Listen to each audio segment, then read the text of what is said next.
সবাইকে স্বাগত জানাচ্ছি আমাদের ক্রিকেট ফ্রেন্ডজির নিয়মিত আয়োজনে। কাল থেকে অর্থাৎ 18 অক্টোবর থেকে বাংলাদেশ এবং ওয়েস্ট ইন্ডিজের 3 ম্যাচের ওয়ানডে সিরিজ শুরু হচ্ছে।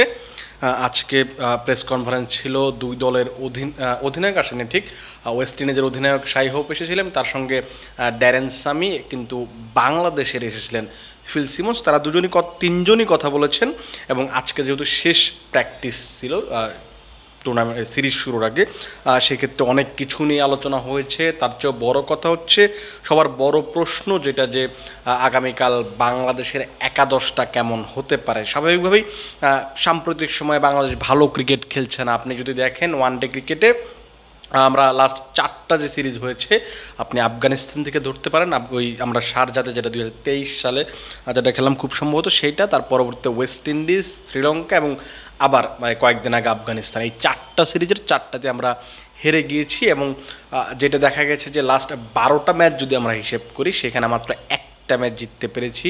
আপনি যদি 12 মাস হিসেব করেন, সেক্ষেত্রে আমরা 14টা ম্যাচ খেলেছি, আর তার মাঝে হচ্ছে 12টা ম্যাচে আমরা হেরে গেছি।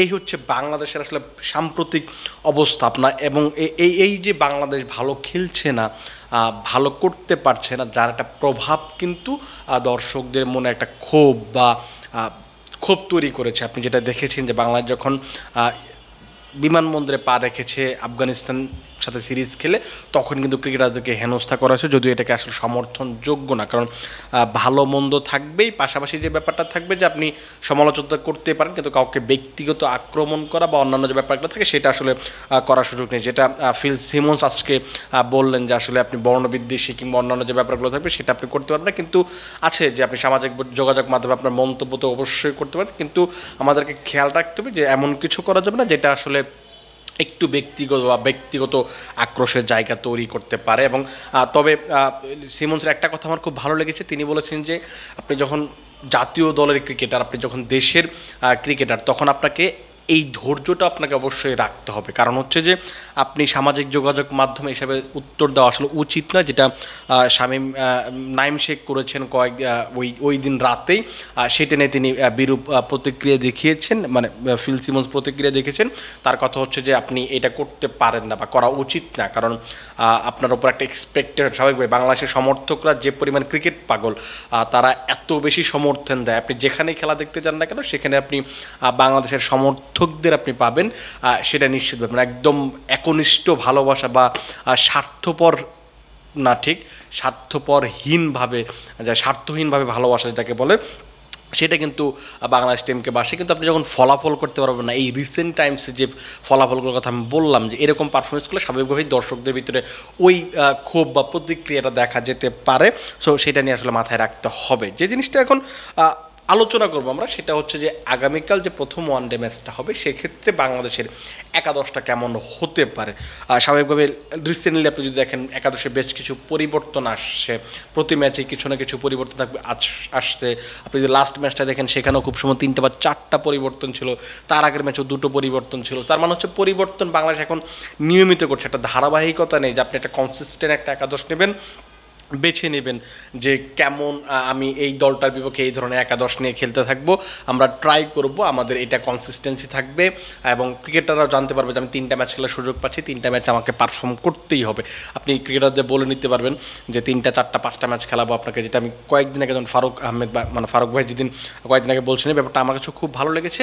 সো এই কারণে মনে হয় যে আগামীকালকের একাদশে একটা ওলটপালট পরিস্থিতি থাকবে। এটা আমরা এখন যেটা বলবো যে সেটাই হবে, সেটা বলা যাবে না, কারণ ওই যেটা বললাম যে পরিবর্তনটা আসলে কীভাবে হবে, কে কখন করবে, এইটা আসলে বলা কঠিন। তারপরে আমাদের কাছে এক্সপেক্টেড যে একাদশটা হতে পারে, সম্ভাব্য যে একাদশটা, সেটা নিয়ে একটু আলোচনা করা যাবে। টপ অর্ডারে আমরা যদি চিন্তা করি, একদম সবার আগে ওপেনিংয়ে তানজিদ হাসান তামিম ভালো করতে পারছেন না। আপনি যদি দেখেন যে লাস্ট ওয়ানডে সিরিজটাতে ভালো করতে পারেননি, শ্রীলঙ্কার বিপক্ষে যে সিরিজটা তিনি খেলেছিলেন সেটাও তো তার খুব বেশি যে মানে একেবারে প্রত্যাশিত, তাকে নিয়ে যে প্রত্যাশা সেটা পূরণ করতে পারেননি। পাশাপাশি যে ব্যাপারটা, তিনি লাস্ট ম্যাচটা তিনি বাদ পড়েছেন, তিনি খুব সম্ভবত কাল শুরু নাও করতে পারেন, কালকে হয়তো তাকে একাদশে নাও দেখা যেতে পারে। আর পারভেজ হোসেন ইমন তো তিনি ওই ইনজুরির কারণে স্বাভাবিকভাবে খেলতে পারছেন না, 2 সপ্তাহের ইনজুরি খুব সম্ভবত তার, তিনি খেলতে পারবেন না। এবং ওপেনিংয়ে যে ব্যাকআপটা আছে, নাইম শেখের পরিবর্তে নিয়ে আসা হয়েছে সৌম্য সরকারকে। আমরা হয়তো আগামীকাল তাকে খেলতে দেবো। একটা বড় কারণ হচ্ছে যে স্বাভাবিকভাবেই আপনি যদি রিসেন্ট টাইমে এনসিএল টি20 দেখেন, সেখানে তো দু চারটা ইনিংস ভালো ইনিংস আছে, তারপরে কিন্তু তিনি দলে ডাক পেয়েছিলেন। এবং সবচেয়ে বড় যে ব্যাপারটা, ওয়েস্ট ইন্ডিজের বিপক্ষে বাংলাদেশ যখন শেষ সিরিজটা খেলেছিল গত নভেম্বর ডিসেম্বরে, ওই সময় ওই সিরিজে বেশ ভালো করেছিলেন সৌম্য সরকার। পরবর্তী তিনি টি20 সিরিজ খেলার সময় ইঞ্জুরিতে পড়েছিলেন, কিন্তু ওয়ান ডে সিরিজটা তার বেশ ভালো ছিল। খুব সম্ভবত একটা 36 ছিল, 70 ওয়াট একটা বা 60 ওয়াট একটা ইনিংস ছিল, এরকম বেশ ছোটো ছোটো ভালো পারফরমেন্স ছিল। তো সেই কারণে হয়তো আগামীকাল তার উপর ভরসাটা ফিল সিমন্স বা টিম ম্যানেজমেন্ট, যদি ক্যাপ্টেনের কথা বলি, তারা হয়তো রাখবেন। তার সঙ্গে আমাদের ওপেনিং একটা ফিক্সড একটা অপশন তো হচ্ছে সাইফ হাসান থাকবেন। সো এই দুজনকে খুব সম্ভবত আমি দেখছি যে তারা দুজন ওপেনিং করবেন। 3 নম্বরে মোটামুটি জায়গাটা ফিক্সড নাজমুল হোসেন শান্ত, যদিও তিনি ক্যাপ্টেন্সি ছাড়ার পর থেকে কিন্তু ভালো ক্রিকেট খেলতে পারছেন। আপনি যদি তার ক্যাপ্টেন্সির সময়কার রেকর্ড দেখেন, ক্যাপ্টেন্সির পরবর্তী সময় এবং শ্রীলঙ্কা সিরিজটা এবং আফগানিস্তান সিরিজটা দেখেন, দুটো সিরিজের একটা তো তিনি ভালো ক্রিকেট খেলতে পারেন, ভালো করতে পারেন। এবং তার উপর একটা বড় চ্যালেঞ্জ থাকবে, তার উপর একটা বড় দায়িত্ব থাকবে, কারণ এই টপ অর্ডারে তিনি হচ্ছেন বাংলাদেশের অন্যতম রিলায়েবল ব্যাটসম্যান। সো তিনি যদি ভালো করেন, তিনি যদি রান করেন, সেটা কিন্তু টিমের উপর অনেক একটা বড় প্রভাব ফেলবে। 4 নম্বরে একটা 5 নম্বরে একটা ব্যাটসম্যানকে ওই দ্রুতই 5 ওভার 6 ওভার 7 ওভার 8 ওভারের সময় ব্যাটিংয়ে আসতে হবে না। সো কাল যে ম্যাচটা শুরু হবে বা সিরিজটা শুরু হবে, বাংলা যদি বিশ্বকাপে ডিরেক্ট কোয়ালিফাই করতে চায়, সেক্ষেত্রে এই সিরিজটা তো গুরুত্বপূর্ণ। এবং এই সিরিজ ভালো করতে হলে আপনাকে নাজমুল হোসেন শান্তর ব্যাটে রান পাওয়াটা খুবই জরুরি, এবং তিনি 3 নম্বরে খেলবেন স্বাভাবিকভাবে। এবং 4 নম্বর অপশনটা মোটামুটি ফিক্সড বেশ কিছুদিন ধরে, বা লাস্ট অনেক দিন ধরে মুশফিকুর রহিম যতদিন ধরে নেই, তারপর থেকে কিন্তু তাওহিদ হৃদয় 4 নম্বরে খেলছেন। লাস্ট সিরিজে তার একটা 50 ছিল, কিন্তু লাস্ট ম্যাচটা খুব সম্ভবত রান আউট বা কোনো একটা ওই ম্যাচটাতে তিনি রান আউট হয়ে গেছিলেন। এবং তার উপর একটাই থাকবে, কারণ তার একটা সমস্যা যেটা আমার চোখে মনে পড়েছে, এটা হতে পারে যে তিনি হয়তো স্পিন একটু স্ট্রাইক রোটেট করতে গিয়ে একটু মানে সে কি দেখা গেছে তার ব্যাপারটাতে। আরেকটা ব্যাপার হচ্ছে তিনি অধারাবাহিক, কারণ আপনি এই 4 নম্বরের ব্যাটসম্যানের কাছে আপনি হয়তো মানে প্রত্যেক দিন আপনি রান চাবেন। এটা আসলে ব্যাপারটা এরকম যে 4 নম্বরে যারা ব্যাটিং করে, 4-5 এই জায়গাগুলো, বা 3 নম্বরে যারা ব্যাটিং করে, তারা হচ্ছে দলের অন্যতম সেরা ব্যাটসম্যানরা খেলে। সো ওইখানে আপনি তাদের কাছে প্রত্যেক দিন পারফরমেন্স চাবেন, এবং সেটা খুব সম্ভবত হৃদয় করতে পারছেন না। এবং তারপরও আপনার যেহেতু খুব বেশি অপশনস হাতে নেই, তিনি হয়তো সেখানে থাকবেন। আর একটা ব্যাপার হচ্ছে, পরের যদি আপনি 5 নম্বরে খেয়াল করেন, আমার কাছে যতটুকু মনে হচ্ছে আগামীকাল খুব সম্ভবত মাহিদুল ইসলাম অঙ্কনের অভিষেক হচ্ছে। যেহেতু মিডল অর্ডার নিয়ে অনেক দিন ধরে কথা হচ্ছিলো, মিডল অর্ডার ভালো করতে পারছেন না, কারণ বাংলাদেশের মিডল অর্ডারের সবচেয়ে যে বড় সমস্যা, এটা আমার কাছে পার্সোনালি মনে হয়, সেটা হচ্ছে যে আমরা ফিনিশার দিয়ে আমরা মিডল অর্ডার সামলানোর চেষ্টা করছি। আপনি যদি খেয়াল করেন মিডল অর্ডার কারা খেলে, আপনি ওই তাওহিদ হৃদয়ের পরবর্তী সময় এখন হয়তো মিরাজ খেলেন, আমার কাছে মনে হয় মিরাজকে আরও একটু পিছনের দিকে আপনি খেলাতে পারেন। কিন্তু আপনি যদি বাকিদের খেয়াল করেন, আপনি শামীম হোসেন পাটোয়ারিকে খেলান, আপনি জাকের আলী অনেককে খেলান, নুরুল হাসান সোহানকে খেলান। সো আপনি 3 জন মানে ডেজিগনেটেড ফিনিশার যারা, তাদেরকে আপনি হচ্ছে ওয়ান ডে দলে মিডল অর্ডার ব্যাটসম্যান হিসেবে চিন্তা করছেন। এবং সে কারণে কিন্তু বাংলাদেশের এই যে ফেল করছে, ও টপ অর্ডার ফেল করলে মিডল অর্ডার দাঁড়াতে পারছে না, তারটাও কিন্তু বড় কারণ হচ্ছে এইটা। কারণ আপনি মিডল অর্ডারে ব্যাটিং করা এবং হচ্ছে শেষের 5 ওভার 10 ওভারে ব্যাটিং করা, সেটার মধ্যে কিন্তু বড় ফারাক রয়ে গেছে। এবং সেটার কারণে কিন্তু বাংলাদেশ, আপনি যখন দেখবেন জাকের আলী 20 নম্বর ওভারে বা 15 নম্বর ওভারে খেলতে আসছে, সোহানকে 18 নম্বর ওভারে খেলতে আসছে, শামীম হোসেন পাটোয়ারিকে 20 নম্বর ওভারে খেলতে আসতে হচ্ছে। সো আপনি ওয়ান ডে ক্রিকেট আপনি যদি একটা ফিনিশার আপনার যদি এই 20 নম্বর ওভারে খেলতে আসে, তিনি কীভাবে পরে 30টা ওভার সার্ভাইভ করবেন, সেটা একটা বড় চ্যালেঞ্জ। এবং আমার কাছে মনে হয় যে মাহিদুল ইসলাম অঙ্কন বেশ একটা ভালো অপশন বিসিবির জন্য হতে পারে বা বাংলাদেশের জন্য হতে পারে। এবং আমার কাছে মনে হচ্ছে যে তিনি কাল তার অভিষেকটা হবে, তিনি খেলবেন আসলে মূলত জাকের আলী অনেকের জায়গাটাতে। কারণ আমরা যতটুকু জানি যে জাকের আলী অনেক এই সিরিজের স্কোয়াডে রাখার কথা ছিল না, কিন্তু ক্যাপ্টেন, টিম ম্যানেজমেন্টের অনেক কিছু ব্যাপার ছিল, আসলে অনেক আলোচনার ব্যাপার ছিল। সেই আলোচনার পরবর্তী সময়ে তাকে আসলে রাখা হয়েছে। নির্বাচকদের একটা প্ল্যান ছিল যে তাকে যেন মানসিকভাবে চাঙ্গা রাখা যায়, টি20 সিরিজ যেন ভালোভাবে পাওয়া যায়, তাকে এই সিরিজটা যেন রেস্ট দেই, সেক্ষেত্রে তিনি একটু ফ্রেশলি পরে ম্যাচগুলো খেলতে পারবেন। যেহেতু টানা ক্রিকেট খেলছেন, একটু মেন্টাল ব্লকের ব্যাপার থাকে, সো ওইটা হয়তো তার হয়ে গেছে, এবং সেটা কাটানোর জন্য নির্বাচকদের একটা প্ল্যান ছিল, যতটুকু জানা যাচ্ছে আসলে। এবং পাশাপাশি যেটা মনে হচ্ছে যে তিনি খুব সম্ভবত এই 3টা ম্যাচের একটা তো তিনি একাদশে থাকবেন না, তাকে স্কোয়াডে রাখা হয়েছে, তিনি ফ্রেশলি যেন পরবর্তীতে খেলতে পারেন। এটা হচ্ছে আমি 5 নম্বর পর্যন্ত আলোচনা করলাম। 6 নম্বরে হচ্ছে মিরাজ, আমার কাছে মনে হয় তিনি খেলবেন, এবং তিনি স্বাভাবিকভাবে সাম্প্রতিক সময় 4-5 4-5 এরকম জায়গাগুলো তো খেলছেন।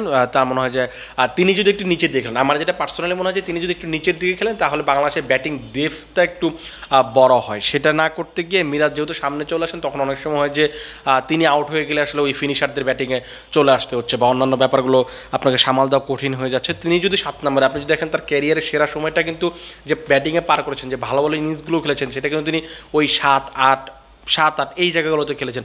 সো তিনি আসলে যখন উপরে চলে আসেন তখন আসলে এই সমস্যাটা তৈরি হচ্ছে, ব্যাটিং একটা হজবরল একটা পরিস্থিতি তৈরি হয়ে গেছে। সো তিনি হয়তো 6 নম্বরে খেলবেন আগামীকাল এবং 7 নম্বরে সোহান খেলতে পারেন, সোহান অথবা শামীম। যদি মাহিদুল ইসলাম অঙ্কন কিপিং না করেন সেক্ষেত্রে হয়তো সোহানকে দেখবো, এবং যদি সোহান অঙ্কন কিপিং করেন সেক্ষেত্রে আমরা শামীমকে দেখলেও দেখতে পারি, এটা এরকম একটা চান্স রয়েছে। তো আমার কাছে মনে হয় যে প্রাথমিকভাবে মনে হয় যে সোহান তিনি খেলবেন। এই হচ্ছে 7টা ব্যাটসম্যান। যেহেতু অলরাউন্ডার হিসেবে মিরাজকে খেলাচ্ছেন সেক্ষেত্রে তো আপনার আসলে এক্সট্রা খুব বেশি বোলার লাগছে না। তার পরবর্তীতে আপনি যদি খেয়াল করেন সাহেব বোলিং করতে পারেন, সেটাও একটা আপনার অ্যাডভান্টেজ, 6 নম্বর অপশন। এবং ওই 8 নম্বর জায়গাটাতে খুব সম্ভবত রিশাদ খেলবেন এবং 9 নম্বর জায়গাতে স্পিনার হিসেবে খেলবেন হচ্ছে তানভীর ইসলাম। যেহেতু মিরপুরের উইকেট একটু স্লো টার্নিং উইকেট হতে পারে, যেহেতু কালো উইকেট দেখা যাচ্ছে, সেটা নিয়েও আসলে অনেক বেশি প্রশ্ন যে উইকেটটা কেমন হতে পারে, সেটা এখনও কেউ ধারণা করতে পারছে না। যদিও বি নিউজ 24-এর সঙ্গে যখন টনি হ্যামিং কথা বলেছেন তখন বলেছেন যে ভালো কিছু আশা করছেন, পাশাপাশি একজন মাঠকর্মী তাদের সঙ্গে কথা বলেছেন, তিনিও আশ্বস্ত করেছেন যে রাওয়ালপিন্ডি কিংবা আবুধাবিতে যে ধরনের উইকেটগুলো দেখা যায় যে কালো উইকেট কিন্তু একটু ব্যাটিং ফ্রেন্ডলি থাকে, মোটামুটি ব্যাটসম্যানদের সুবিধা থাকে, সেটা হতে পারে। কিন্তু আমাদের কাছে যেটা মনে হচ্ছে যে মিরপুরের কালো উইকেট মানে আসলে 220 রান, 200 রান, 250 সর্বোচ্চ রান এরকম রান হতে পারে, একটু স্লো এবং টার্নিং উইকেটটা হতে পারে, কারণ এটা আপনাকে গুরুত্বপূর্ণ সিরিজ। 27 সালে বিশ্বকাপে যদি আপনি সরাসরি খেলতে চান, আপনার হয়তো অনেকগুলো সিরিজ পরে বাকি আছে, বাংলাদেশের পাকিস্তান, শ্রীলঙ্কা, পাকিস্তান, নিউজিল্যান্ড, অস্ট্রেলিয়া, ভারত এদের সাথে খেলা থাকলেও আপনাকে তাদের বিপক্ষে আপনি তো জেতার চান্সটা তুলনামূলক কম থাকবে। সো এই কারণে ওয়েস্ট ইন্ডিজ সিরিজটা যদি আপনি জিততে পারেন, 3-0 জিততে পারেন, তখন আপনার 9-এ যাওয়ার সুযোগ থাকবে এবং এইখানে হোম অ্যাডভান্টেজের যত ব্যাপারগুলো থাকবে এই অ্যাডভান্টেজগুলো সবগুলোই নিতে চাবে বিসিবি এবং বাংলাদেশ ক্রিকেট দল। এবং সেই কারণে মনে হয় যে স্পিন ট্র্যাকটা হতে পারে, যেহেতু ওই 3টা স্পিনার আপনি মেহেদী হাসান মিরাজ, তানভীর ইসলাম এবং রিশাদ হোসেন 3 জন, পাশাপাশি হচ্ছে আপনার সাইফ হাসান, এই 4টা স্পিন অপশন আপনার হাতে থাকবে এবং বাকি 2 জন খুব সম্ভবত পেসার মুস্তাফিজুর রহমান এবং তাসকিন আহমেদকে আমরা দেখব হয়তো। এই হচ্ছে আমার কাছে মনে হচ্ছে সম্ভাব্য আগামীকালকের একাদশটা। আপনারা কমেন্ট বক্সে জানাতে পারেন যে কেমন একাদশ হতে পারে, আপনি কাকে কাকে একাদশটা দেখছেন, আপনার এক্সপেক্টেড একাদশটা কি, সেটা আপনারা কমেন্ট বক্সে জানাতে পারেন। আপাতত আপনারা ভালো থাকুন, সুস্থ থাকুন এবং ক্রিক ফ্রেঞ্জির সঙ্গে থাকুন।